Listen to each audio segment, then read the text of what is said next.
Hello guys, welcome back to my channel. अध्याय 6, गरुड़ पुराण। पिंड दान का महत्व। मृतक शरीर की आत्मा अपने साथ कर्मों का लेखा जोखा दूसरे लोक या अगले जीवन के लिए नहीं ले जाती। आत्मा अपने साथ अपने कर्मों का ब्यौरा, जो कि एक चिप कार्बन के कण पर अंकित होता है और जिसे चित्रगुप्त भी कहा जाता है।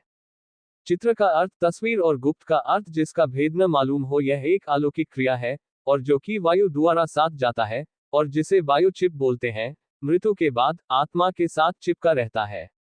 ये वायु आत्मा साधारण आंखों से दिखाई नहीं देती और यह अंगूठे जितनी बड़ी होती है, परंतु इसकी मोटाई नहीं दिख सकती।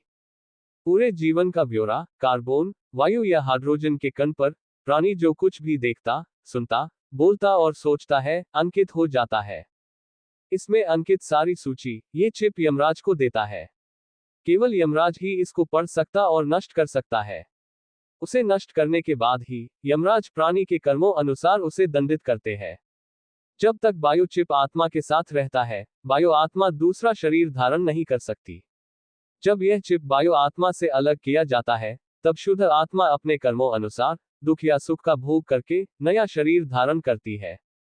मृत्यु उपरांत वायु आत्मा मृतक शरीर में प्रवेश करने की कोशिश करती है, परंतु ये प्रेत आत्मा मृतक शरीर उसकी अस्थियों के पास वायु में दुखी रूप में मंडराती रहती है।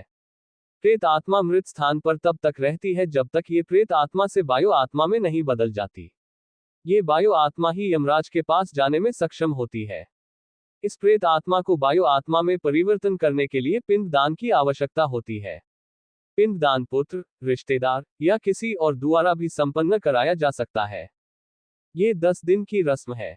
पिंड को 4 भागों में बांटा जाता है।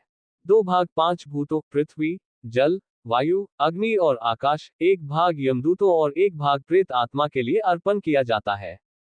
9 दिन तक यह भोज खाने के बाद प्रेत आत्मा प्रेत शरीर में, जिसका नाप मनुष्य शरीर के हाथ जितना होता है, बदल जाती है और 10वें दिन इसको शक्ति मिलती है। इस शक्ति के साथ यह यमराज तक के रास्ते पर चलने को तैयार हो जाती है। इस रास्ते को मृत्यु सड़क भी कहा जाता है।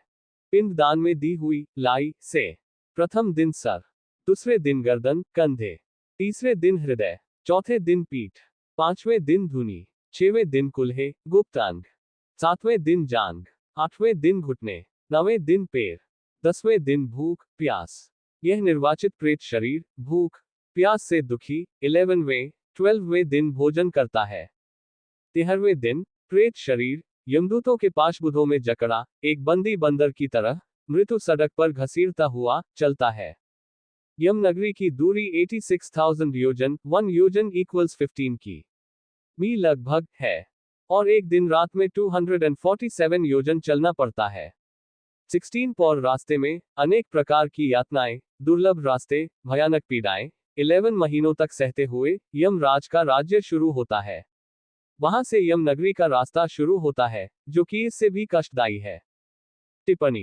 कई विद्वानों का मत है कि ये प्रेत आत्मा वायु की सहायता से चलती है और हम ये समझ सकते हैं कि जो वायु प्रेत आत्मा को लेकर चलती है, उसे कई प्रकार के वातावरण जैसे बदबू, नदी, पहाड़, ठंड, गर्मी, जानवर आदि के पास से निकलना पड़ता है।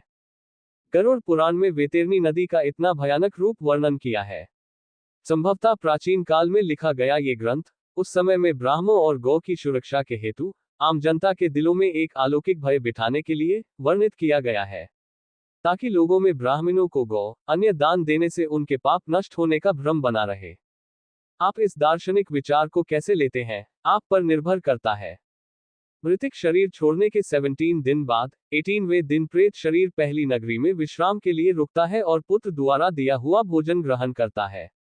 इस तरह सब नगरियों को पर करता हुआ 1 वर्ष के अंत में बाहुभयतपुर नगरी पहुंचकर प्रेत शरीर अपने शरीर को छोड़कर अंगूठे के नाप का शरीर धारण कर लेता है।